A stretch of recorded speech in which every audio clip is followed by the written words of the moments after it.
Hello दोस्तों, मैं ओम शर्मा आप सभी का स्वागत करता हूं हमारे YouTube channel the Avon study पर। तो आज आप लोगों के लिए करंट अफेयर है। इस हफ्ते की जो भी करंट अफेयर है इंपॉर्टेंट, जो हर एग्जाम में काम आएगी आप लोगों के लिए। तो सबसे पहला क्वेश्चन क्या है कि हाल ही में समाचारों में आपने देखा होगा कि मार्तंड सूर्य मंदिर के बारे में काफी ज्यादा जिक्र रहा। तो ये इसमें पूछा गया भी है किस राज्य, किस केंद्र शासित प्रदेश में स्थित है। तो देखा जाए तो देश के अंदर सूर्य जो मंदिर है प्रमुख कौन से हैं? चार हैं। पहला कहाँ पर है? उड़ीसा का कोणार्क मंदिर, जो सबसे ज्यादा फेमस है वर्तमान के अंदर सूर्य मंदिर। दूसरा है गुजरात का मोढरा सूर्य मंदिर, और तीसरा राजस्थान का झालरा पाटन का सूर्य मंदिर, और कश्मीर का मार्तंड मंदिर। टोटल भारत के अंदर चार ही सूर्य मंदिर हैं, जो कोणार्क में यानी कोणार्क मंदिर उड़ीसा में, गुजरात का मोढेरा, और राजस्थान का झालरा पाटन, और जम्मू कश्मीर का मार्तंड। जो इसमें पूछा जा रहा है कि मार्तंड सूर्य मंदिर कहाँ पर है।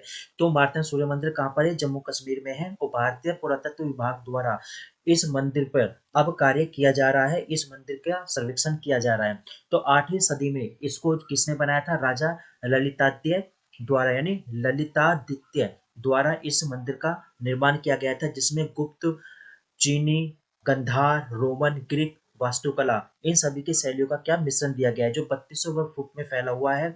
और 86 स्तंभ वाला इस पर आंगन है। जटिल नक्काशी वाला 60 फुट का विमान है, और कम से कम 84 छोटे छोटे मंदिर इसमें हैं ऑलरेडी।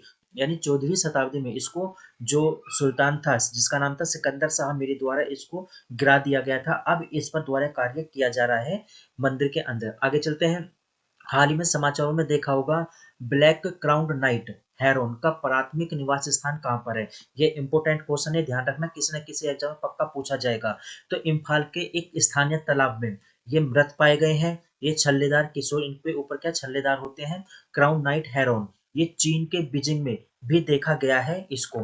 तो इसमें अभी हाल ही में क्या है, तो ये एक नाइट बगुला है, एक तरह का बगुला होता है इस बुगले का, जिसका वजन लगभग 727 से कितने 1014 ग्राम, और लंबाई कितनी 58 सेंटीमीटर तक होती है। अब इसके ऊपर काले मुकुट, भूरे शरीर और लाल आंखों से पहचाने जाने वाले आर्द्र भूमि में रहने वाला ये एक क्या है? एक प्रजाति है जो आर्द्र भूमि में रहती है। अगर इसका स्थानीय निवास देखा जाए तो भारत के अंदर कहाँ पर है? इम्फाल के अंदर, यानी नॉर्थ ईस्ट एरिया में इसको मोस्टली देखा गया है, और इसको चीन वाले क्षेत्र में भी देखा जाता है मोस्टली। ठीक है, आगे चलते हैं। और इसमें क्या है? अवसरवादी फीडर वे मुख्य रूप से ये आईयूसीएन के रेड डाटा लिस्ट में एक कम चिंताजनक पक्षी के रूप में वर्गित किया गया है। मतलब ये चिंताजनक है लेकिन इतना भी नहीं है, और आईयूसीएन के रेड डाटा लिस्ट में है ऑलरेडी। ठीक है, अब देखो अगला क्वेश्चन। हाल ही में किस खिलाड़ी ने ऑस्ट्रेलियन ओपन 2024 में महिला एकल का खिताब जीता है? तो बेलारूस की आर्याना साबालेंका ने 2024 का ऑस्ट्रेलियन ओपन खिताब जीत लिया है। साबालेंका ने चीन की झेंग किनवेन को 6-3 और 6-2 से हराकर दूसरा ग्रेट स्लैम खिताब जीता। ये इनका दूसरा ग्रेट स्लैम खिताब है। तो साबालेंका 2012 और 2013 में विक्टोरिया अजारेंका के बाद दूसरे लगातार ऑस्ट्रेलियन ओपन खिताब जीतने वाली पहली महिला बन चुकी हैं। इसलिए इंपॉर्टेंट हो जाता है क्योंकि ये लगातार दूसरी बार जीतने वाली पहली महिला बन चुकी हैं। तो पहले कौन थी? तो पहले थी इससे पहले जो विक्टोरिया अजारेंका। ठीक है, तो दूसरी कौन सी हो गई है? अब दूसरी हो गई है बेलारूस की आर्याना। ठीक है, आगे चलते हैं। हाल ही में समाचारों में देखा होगा आप लोगों ने लेगनार स्पोर्ट्स किट्स किस राज्य द्वारा शुरू किया गया है? तो ध्यान देना, इसको तमिलनाडु द्वारा शुरू किया गया है। खेल विकास और युवा कल्याण मंत्री उदयनिधि स्टालिन ने इसको शुरू किया गया है, जो 1200 ग्राम पंचायतों के खेल उपकरण वितरित करते हुए क्लेगनार स्पोर्ट्स किट जारी की गई है। तो तमिलनाडु में शुरू की गई 7 फरवरी को, तमिलनाडु के अंदर कहाँ पर? तिरुचि में इसको शुरू किया गया है। इसका मुख्य उद्देश्य युवा एथलीट को समर्थन करना, यानी युवा जो एथलीट है उनको आगे सपोर्ट करना। इन्होंने शिक्षा के लिए पुस्तकों के प्रावधान के समांतर खेलों को बढ़ावा देने के साथ साथ इसमें कार्य किया है। आगे क्वेश्चन दिया गया, हाल ही में समाचारों में देखा होगा वोल्ट टाइफून क्या है? तो वोल्ट टाइफून साइबर से संबंधित है। अमेरिकी सरकार ने इसको प्रतिबंध कर दिया है। जो एक हैकिंग समूह था, चीन समर्थित हैकिंग समूह था, उसको बंद कर दिया गया है अमेरिका के अंदर, जो कम से कम 2021 से सक्रिय था। जासूसी करना इसका मुख्य काम था, बुनियादी ढांचों को लक्षित करना। वोल्ट टाइफून ने stealth living of the land तकनीकी के माध्यम का प्रयोग करते थे ये लोग। समूह ने चोरी की साख के साथ साथ दृढ़ता बनाए रखते हुए कार्यालय के साथ समझौता किया है। ठीक है, ये इंपॉर्टेंट क्वेश्चन हो जाता है। उत्तराखंड की पहली महिला मुख्य सचिव के रूप में किसे नियुक्त किया गया है? तो 1988 बैच की जो वरिष्ठ आईपीएस अधिकारी हैं जिनका नाम है राधा रतूड़ी को झारखंड की पहली महिला मुख्य सचिव नियुक्त किया गया है। और इन्होंने किसका स्थान लिया है? तो सुखवीर सिंह सिंधु की इन्होंने वहां पर जगह ली है। इंपोर्टेंट क्वेश्चन है, ध्यान रखना।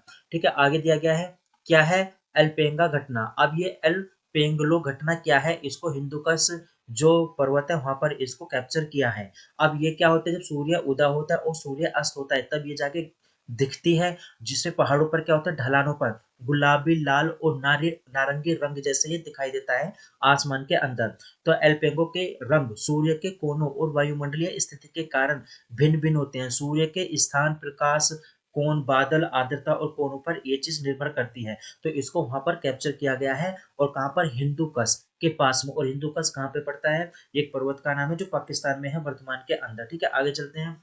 तो snow leopard population assessment India report जारी की गई है। तो इसमें पूछा गया है कि ये जो स्नो लेपर्ड है किस राज्य में सबसे अधिक है? तो ध्यान देना, तो केंद्रीय पर्यावरण, वन और जलवायु मंत्री द्वारा इसको जारी किया गया है, जिनका नाम है भूपेंद्र यादव। ये भी ध्यान रखना इंपोर्टेंट क्यों हो जाता है, क्योंकि पहली हिम तेंदुआ जनसंख्या आकलन रिपोर्ट जारी की गई है। इससे पहले हिम तेंदुआ जनसंख्या रिपोर्ट जारी नहीं की गई थी। तो वन्यजीव संस्था द्वारा लगभग 4 साल तक चलने वाले इस अभ्यास में तेंदुआओं का अनुमान लगाया है, जो कि 718 हिम तेंदुआ हैं, ये बताया गया। और सबसे ज्यादा कहाँ पर है? लद्दाख में, यानी 477। जो 718 में से 477 कहाँ पे? लद्दाख में। उसके बाद देखा जाए उत्तराखंड, फिर हिमाचल प्रदेश। ये ध्यान रखना, बस तीन, ज्यादा नहीं। तो भारत में वैश्विक हिम तेंदुओं की आबादी का लगभग 10 से 15% हिस्सा भारत के अंदर रहता है। ठीक है, आगे चलते हैं।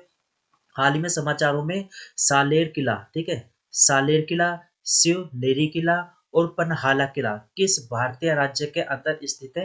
ये आप, ये इंपोर्टेंट क्वेश्चन है। तो किस राज्य में ये बताना होगा। तो ये कहाँ पर पढ़ते हैं? महाराष्ट्र के अंदर पढ़ते हैं। तो भारत ने 2024-25 को यूनेस्को की विश्व प्रसिद्ध सूची की मान्यता के लिए भारत के मराठा सैन्य परिधि का प्रस्ताव रखा है, यानी ये शामिल हो सकते हैं। जो ये पर्वत श्रृंखला है, जो कोणार्क तट, दक्कन पठार और पूर्वी तट तक पूरी तरह से फैले हुए हैं। उल्लेखनीय है कि सालेर किला, शिवनेरी किला और रायगढ़, विजयदुर्ग और अन्य शामिल हैं। और ये कहाँ पर पड़ते हैं? महाराष्ट्र में पड़ते हैं, ध्यान रखना।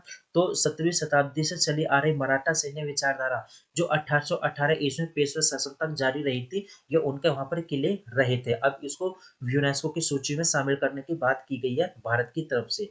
आगे चलते हैं। हाल ही में किस मंत्रालय ने, ये ध्यान रखना, the Indian economy a review शीर्षक रिपोर्ट जारी की है? तो वित्त मंत्रालय द्वारा इसको जारी की गई है, ये ध्यान रखना। और इसमें कुछ भी नहीं है, बस इतना ध्यान रखना था। इंडियन इकोनॉमी ए रिव्यू किसके द्वारा जारी की गई? तो वित्त मंत्रालय द्वारा जारी की गई है।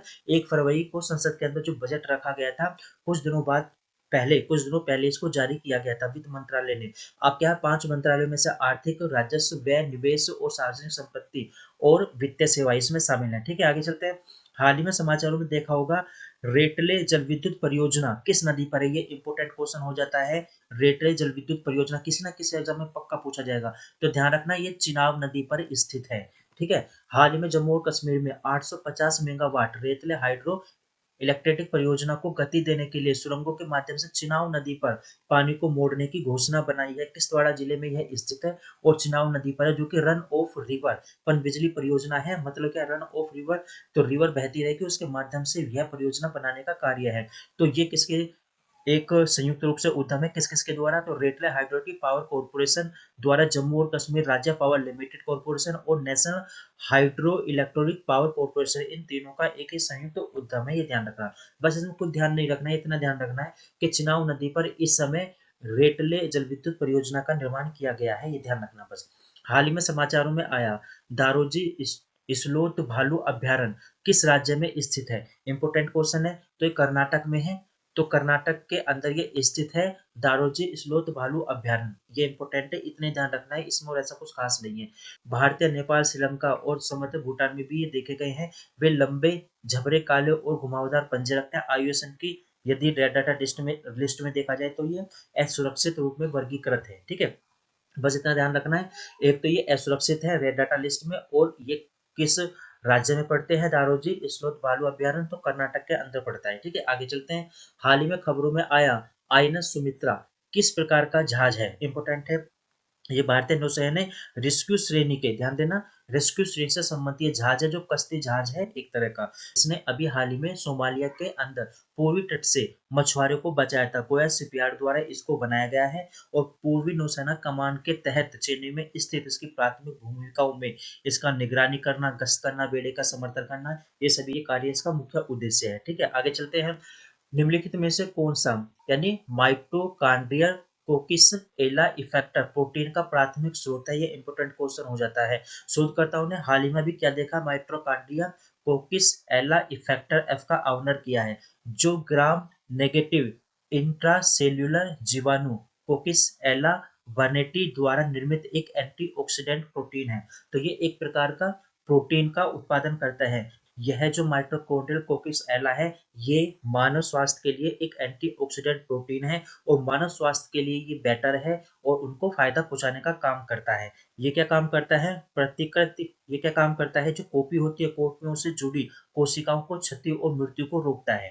ठीक है, ये ध्यान रखना, खासकर स्तनधारी जीवों में इसका मुख्य उद्देश्य है। और ये क्या काम करता है? माइटोकॉन्ड्रियल फंक्शन को बढ़ाता है, उसका काम अधिक तेजी के साथ कार्य करता है। आगे चलते हैं। हाल ही में इसरो द्वारा लॉन्च किया गया है इनसेट 3DS। किस प्रकार का उपग्रह है? तो इनसेट 3DS किसके द्वारा जारी किया गया है? इसरो द्वारा जारी किया गया है, जो जलवायु से संबंधित कार्य करेगा। जलवायु सेवाओं को बढ़ाने के लिए जलवायु वेधशाला एक श्रृंखला है जो GSLV F40 इनसेट 3D और इनसेट 3DR को जोड़कर तैनात किया गया है। बस इतना ध्यान रखना कि इनसेट 3D और 3DR ये किसके द्वारा जारी किए गए? तो इसरो द्वारा जारी किए गए हैं, जो इमेजिंग समुद्री सतह के तापमान का सटीक अनुमान लगाने के साथ ही ये स्थानिक रिजोल्यूशन के आधार पर कार्य करेगा। ठीक है, अब देखो ये इंपॉर्टेंट है। डोगरी लोक नृत्य किस राज्य से संबंधित है? ये ध्यान रखना। तो डोगरी लोक नृत्य किससे? जम्मू कश्मीर से संबंधित है। तो इतना ध्यान रखना है कि डोगरी लोक नृत्य एक तो जम्मू कश्मीर से संबंधित है और इसको हाल ही में क्या दिया गया है? रोमालो राम को हाल ही में पद्मश्री से सम्मानित किया गया है। ठीक है, ये क्या काम करते हैं? प्रदर्शन करते हैं, ये गाते हैं, नृत्य करते हैं। इनका मुख्य काम होता है वहां पर, और बैठकर ड्रम और चिमटा बजाते हैं, साथ के साथ ये पूजा करते हैं, समारोह करते हैं, उत्सव करते हैं। ठीक है, तो ये कहाँ से संबंधित है? जम्मू कश्मीर से संबंधित। हाल ही में समाचारों में आप लोगों ने देखा होगा, तो एम्पर पेंगुइन का प्राथमिक निवास स्थान कहाँ पे? तो अटलांटिक क्षेत्र में रहते हैं वहां पर। तो सैटेलाइट इमेजरी के माध्यम से अटलांटिका क्षेत्र में नई चार सम्राट पेंगुइन कॉलोनी को खोजा गया है, जो कि सैटेलाइट के माध्यम से ये देखे गए थे।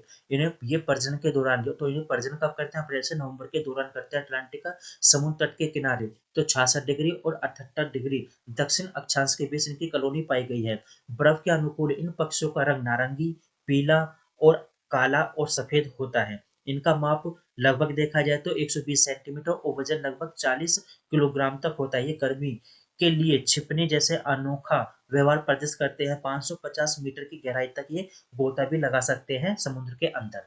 अब देखो ये इम्पोर्टेंट हो जाता है। महिंद्रा द्वारा बनाया गया है एक, क्या है इसका नाम? आर्मेडो। ये आर्मेडो है क्या? ये महिंद्रा द्वारा बनाया गया है। तो इसको अभी हाल ही में गणतंत्र दिवस परेड में भी देखा गया था। ये एक भारत का पहला बख्तरबंद लाइट स्पेशलिस्ट वाहन है।